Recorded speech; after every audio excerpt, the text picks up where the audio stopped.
Hey guys, Rich here. Have you ever wondered how you can become less precious, less of a perfectionist? How you can just write cues easily and quickly and feel proud of them? Here's how I do it. So the first thing is, right, you think about things that you're precious over, things that feel unique and rare, like there's only like one of them. You have one track, okay?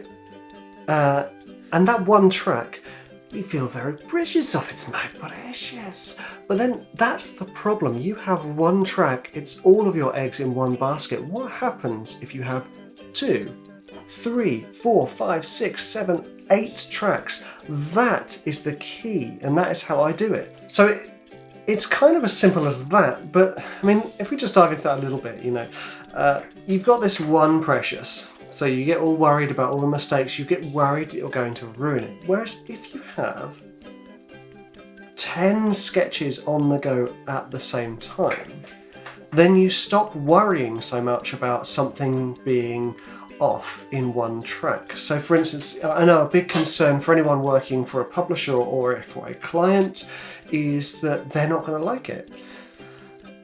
And this kind of gives you the creative freedom to have like a few tracks where you can get your weird on, you can do the crazy stuff you want to do, but you've also got these other tracks where you have the safety to go, well, okay, I know they like this, I'm going to do this, I'm going to stick to the safe route.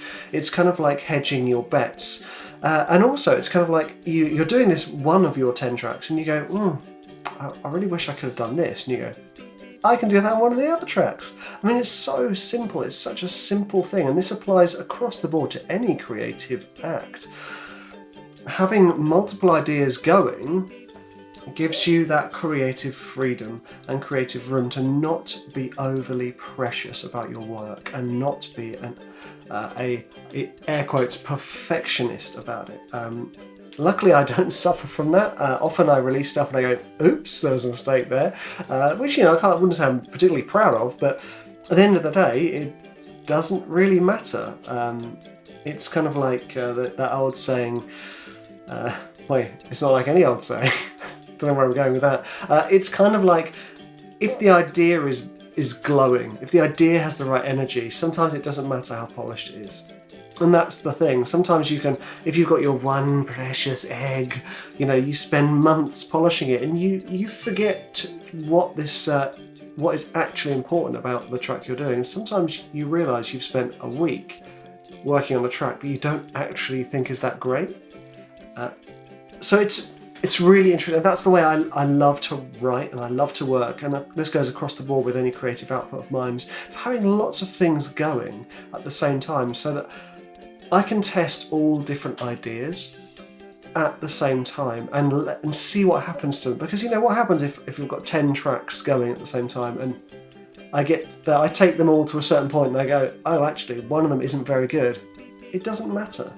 Whereas what happens if that one track that wasn't very good was your one precious track that you worked on the entire time? You'd feel like you've wasted the whole time. And you'd feel so low and you'd just plummet. So I challenge you to a duel. No, I challenge you, next time you're sitting down to do some creative work, just give yourself some time, a little bit more time maybe than usual, and just start a bunch of ideas at the same time.